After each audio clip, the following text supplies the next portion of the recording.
Hey everyone, welcome to story B. आज हम बात करेंगे एक टूम के कर्स के बारे में जिसे जब ओपन किया गया था तब 2 डजन से भी ज़्यादा लोग मारे गए। साल था 1922 का, जगह इजिप्ट। एक फेमस आर्कियोलॉजिस्ट जिनका नाम हावर्ड कार्टर था, वो इजिप्ट में एक बड़ी डिस्कवरी करने में लगे थे। उसी दौरान काम करते वक्त उनका जो एक वर्कर था ना, वो चलते चलते गिर गया। जब वो गिरा तब उसने नोटिस किया एक बड़े से स्टोन के नीचे ना सीढ़ियाँ देखने मिल रही है। एंड इसके बारे में उसने हावर्ड कार्टर को बता दिया। हावर्ड ने अपने लोगों को वो जगह क्लीन करने बोला सो दैट स्टेप्स के थ्रू वो नीचे तक जा पाए। नीचे पहुंचने के बाद और एक दीवार उन्हें देखने मिला जिसके अंदर होल करके देखने पे पता चला कि एक टूम है उसके अंदर, और ये किंग टूट का टूम था। उनका एक्चुअल नाम काफी बड़ा था बट वो किंग टूट के नाम से जाने जाते थे। यह एक बड़ी डिस्कवरी थी क्योंकि इनके रेस्टिंग प्लेस को ना काफी सालों से ढूंढा जा रहा था। टूम मिलने के बाद हावर्ड कार्टर को जो फंड करे थे, जिनका नाम लॉर्ड कार्नवान था, वो भी इजिप्ट आ गए टूम को ओपन होते हुए देखने के लिए। अभी उस टूम में ना एक कर्स के बारे में मेंशन किया गया था दैट जो भी इसे ओपन करेगा वो मारा जाएगा। इस कर्स पे ज्यादा ध्यान किसी ने भी नहीं दिया बिकॉज इसके पहले भी जो भी टूम्स डिस्कवर हुए थे उसमें भी सिमिलर कर्स का मेंशन होता हुआ दिखाई दिया था, पर पास्ट में कभी किसी ने कुछ कॉन्सिक्वेंस फेस नहीं किया था। इसलिए इस बार भी सबने कर्स की बातों पे ध्यान नहीं दिया। उन्होंने वो ओपन किया एंड ये टूम के अंदर हजारों सालों से जो हवा थी ना, वो सब बाहर आ गई। Everyone was thrilled because after years and years of search ये टूम इन्हें मिला था। हार्वर्ड एंड लॉर्ड कार्नवाल के बारे में ना न्यूज़पेपर्स में आर्टिकल्स आने लगे, पर ये एक्साइटमेंट जल्दी एक नाइटमेयर में कन्वर्ट होने वाला था। इजिप्ट में ये कहा जाता है कि ऐसे ममीज एंड टूम्स को डिस्टर्ब नहीं करना चाहिए बिकॉज जो भी इसे डिस्टर्ब करेगा उनके पीछे एक डार्कनेस आएगी। एंड ये सिलसिला शुरू हो गया था।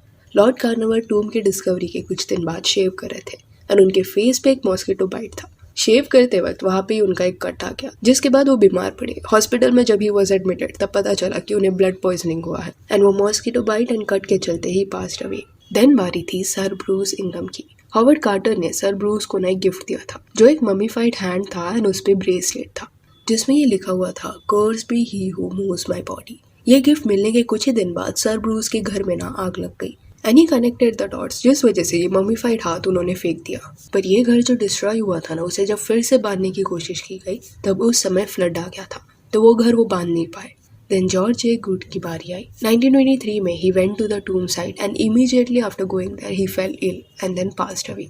ऑब्रे हर्बर्ट करके एक पर्सन था जो लॉर्ड कार्नवाल का ना हाफ ब्रदर था। उसे ऑलरेडी काफी प्रॉब्लम्स थे। वो एक डेंटल प्रोसीजर कराने वाला था जिसमें उसके सारे खराब दांत डेंटिस्ट निकालने वाले थे, पर ये प्रोसीजर के बाद उन्हें इन्फेक्शन हुआ और अपने भाई के जाने के 5 मंथ्स बाद ही ऑल्सो पास्ड अवे। ये टूम के साइड पे जो भी लोग काम कर रहे थे या जिन्होंने भी ये टूम विजिट किया था ना, वो एक एक करके मारे जा रहे थे। कहा जाता है कि 1922 जिस साल टूम ओपन हुआ था उसके बाद से ऑलमोस्ट 20 से भी ज्यादा लोगों की रहस्यमय तरीके से मौत हुई एंड सब किसी न किसी वे से टूम से कनेक्टेड थे। एंड न्यूज़पेपर में ये कर्स के बारे में हर दिन आर्टिकल्स आते। 1924 में ये कर्स की खबर सुनने के बाद एल्विन वाइट टूम के साइड पे गए। वो कर्स वगैरह में विश्वास नहीं करते थे बट उसी साल उन्होंने खुद की जान ले ली एंड अपने आखिरी लेटर में ये लिखा that he succumbed to the curse which forces him to disappear, जिसका मतलब था कि वो ये कर्स को और ज्यादा सहन नहीं कर सकते, इस वजह से वो खुद की जान ले रहे हैं। फिर एरॉन एम्बर करके एक आदमी था जिसके घर में आग लगने की वजह से ना उसकी पूरी फैमिली एंड उनकी मेड मारे गए। देन रिचर्ड बेथल जो लॉर्ड कार्नवाल का सेक्रेटरी था and he was the first person behind Howard Carter to enter the tomb. ये बोला गया that he was haunted by this curse and काफी सालों से ही वाज स्ट्रगलिंग। एंड में उन्होंने 7th फ्लोर के अपने बेडरूम विंडो से जंप करके ये टॉर्चर को एंड करने का डिसीजन लिया। देन एक पर्सन था जिन्होंने किंग टूट के टूम का एक्सरे किया था एंड ये टूम एक्सरे के बाद म्यूजियम जाने वाला था, बट ये एक्सरे करने के 3 दिन बाद उस पर्सन की भी जान चली गई। इसी तरह James Henry and Howard Carter जो टूम के डिस्कवरी के दौरान इजिप्ट में थे, उन्होंने भी एक एक करके अपनी जान गंवा दी। दो हावर्ड कार्टर के केस में वो 64 इयर्स की एज में चल बसे एंड कोई वियर्ड इंसिडेंट्स उनके साथ नहीं हुआ था, फिर भी ये इंसिडेंट्स को कर्स से जोड़ा गया। अब ये कर्स को लेके लोगों के अलग अलग ओपिनियंस हैं। कई लोग कन्विंस्ड है दैट टूम को डिस्टर्ब करने के कुछ ही साल के अंदर क्योंकि इतने लोगों की मौत हुई है तो ये कोइंसिडेंस नहीं है, all of this happened because of that curse.